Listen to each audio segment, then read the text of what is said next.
I've volunteered for them since 2002, I believe, so quite a while. I foster a lot of cats, and I'm also the adoption manager, so I coordinate adoptions. So we find cats and kittens outdoors, and so we use the have-a-heart traps, or in some difficult cases we use a drop trap, because cats tend not to let you just go right up and pick them on the outside. So it's a lot of waiting around in the cold or the heat in usually gross conditions.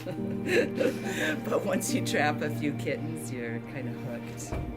My role at Pibbles and More Animal Rescue varies. I'm a transport coordinator for PMAR. I manage transport requests for our Northeast chapter, assign requests to transport coordinators, and coordinate transports as needed for dogs and cats going to their adoptive home, foster home, training placement, or coming to Northeast foster placements. I plan transport routes, manage and recruit volunteer drivers, and help resolve any issues that arise during the transport process. Some benefits of our organization is that we are a foster-based organization. This means all of the animals in our care are in foster homes prior to adoption. Due to this, we typically have a lot of information on our animals, their personalities, and what type of home would be best for them. So because we keep all the cats in a home environment, so we can see them interact with other cats, we can see how they interact with us in a calm environment. We have direct involvement with the adoption process, so we can talk to people about what they're looking for and determine whether a cat is a good fit, and we love to do that kind of matchmaking. A nonprofit animal rescue like PMAR works with shelters that have a high intake or high euthanasia rate of homeless pets. We work with these shelters to help them move animals out to rescue placement so they have more space in their facilities and reduce overcrowding. This also helps bring more animals to safety and gives them an opportunity to find a home. PMAR doesn't only take healthy dogs and cats, but we often take pets with medical or behavioral needs. Our no-kill shelter, so unless a cat is in pain, suffering, we would never put them down. So we, one of the curses of doing trapping and caring so much about cats is we have a hard time turning them back outside. So if they show a little glimmer of maybe they're going to come around, we don't like to release them, and as a result we have a lot of indoor ferals, cats that we can hardly touch, that are probably not adoptable, but they've now been indoors so long that we can't bear to turn them loose.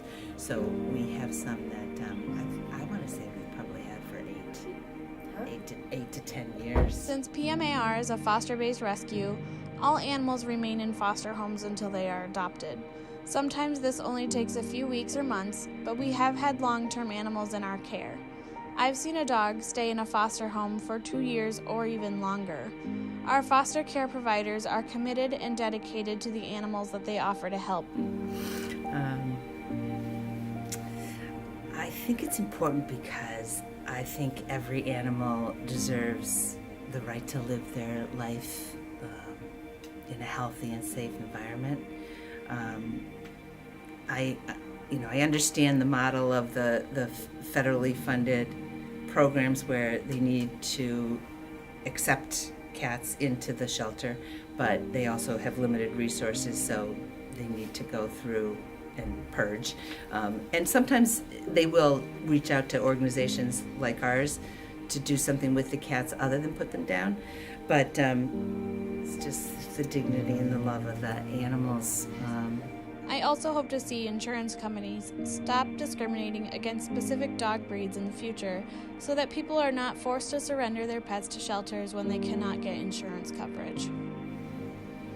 I really think a lot of it starts with educating kids about animals and the fact that they're feeling beings. I think that a lot of the animal cruelty just comes from people who don't recognize that they have feelings. I think it starts with kids, and then anything we can do to educate the public as well.